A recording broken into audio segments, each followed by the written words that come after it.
गौरीफंडा Indo Nepal सीमा पर taxi और बस संचालकों में शुरू हुई बड़ी जंग। जिला लखीमपुर खीरी पलिया कला में टैक्सी संचालकों के ज्ञापन देने के बाद एसपी कार्यालय पहुंचा पलिया बस यूनियन।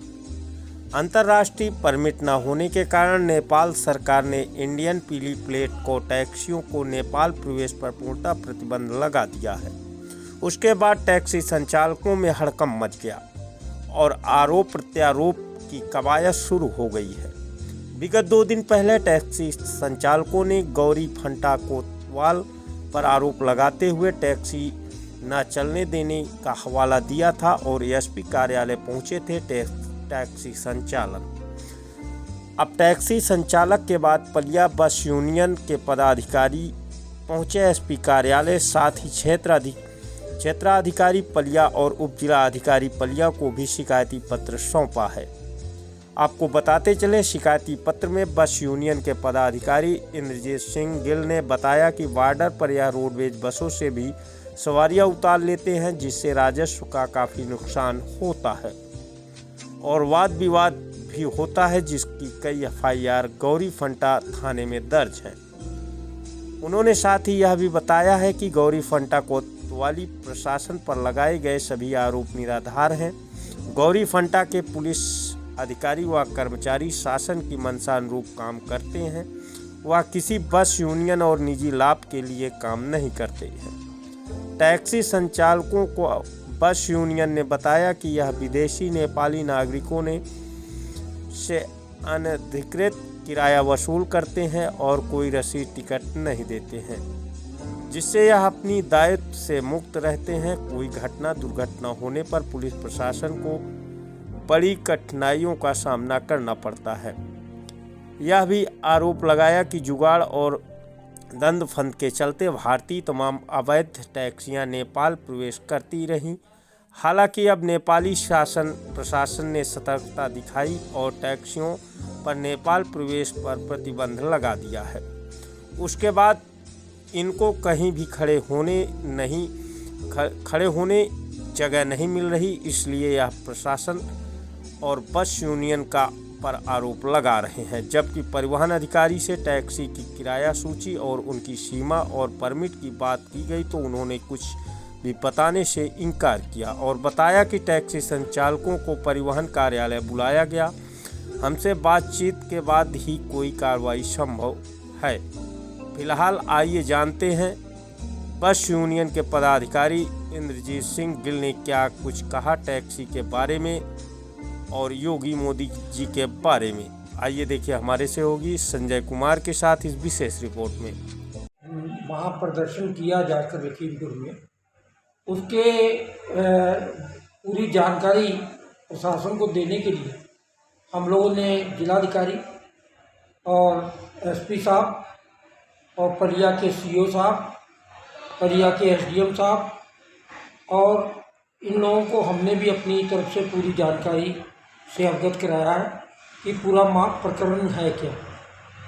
और जहाँ तक रही बात यूनियन की, यूनियन अपनी जो उसके स्टेज कैरिज के परमिट है और स्टेज कैरिज में जितनी भी हमारी गाड़ियाँ वो फुटकर सवारी ढोती हैं और जो कि नियमानुसार कार्य करती हैं।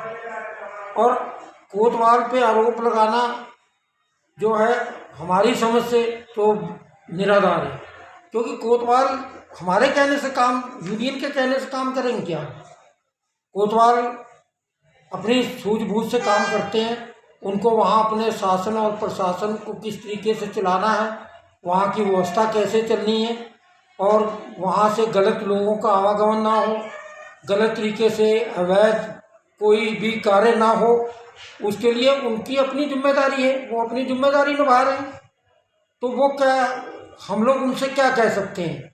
ये उनकी अपनी जो प्रशासन की कार्रवाई वो अपनी कर रहे हैं। तो आरोप तो आजकल हर व्यक्ति पे लगता है। प्रधानमंत्री मोदी जी इतना बढ़िया काम कर रहे हैं, योगी जी इतना बढ़िया काम कर रहे हैं, विपक्ष के लोग उन पर भी आरोप लगाते हैं। तो पुलिस पे भी लोग आरोप लगाते हैं, क्योंकि पुलिस को तो हर व्यक्ति ये कहता है कि लोग पैसा ले लिया होगा। ऐसा पुलिस बिकाऊ नहीं उत्तर प्रदेश की, जो इस तरीके से लोग आरोप लगा रहे हैं टैक्सी वाले।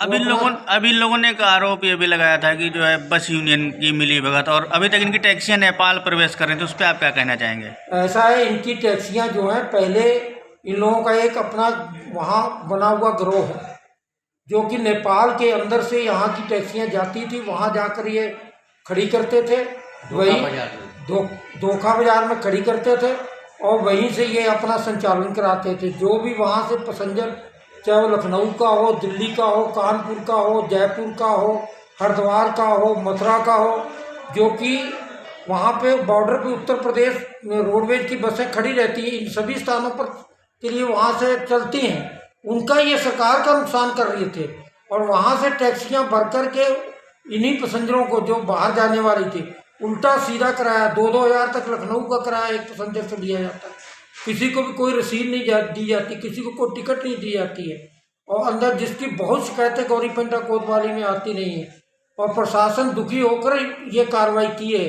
उसके बाद जब वहाँ से नेपाल से भगा दिए गए, वहाँ के प्रशासन ने कार्रवाई की, वहाँ के लोगों की शिकायतों के आधार पर कार्रवाई की, तो ये लोग फिर नेपाल के जो गौरीपेंटा बॉर्डर पे भारत की सीमा पर ये लोग आके अपना जमा भाड़ा इन्होंने लगा दिया। सैकड़ों की तादाद में टैक्सियां बॉर्डर पे खड़ी होने लगी, जाम लगने लगा और उसी को देखते हुए पुलिस ने उन पे कार्रवाई की कि यहाँ जाम और इस तरीके से अवैध कार्य ना हो। यहाँ भी वही काम करने लग गए थे, सवारियों को ज़बरदस्ती पकड़ना, रोडवेज से उतार लेना और बसों से उतार लेना, तो ये सब ये करते थे। इसीलिए फिर कोतवाल ने इन पे सख्ती की। आए दिन के जो झगड़े होते थे, बवाल होते थे और इसके खिलाफ टैक्सी वालों के कारण FIR दर्ज भी रोडवेज वालों ने करवाई थी और इनके खिलाफ कार्रवाई भी की थी।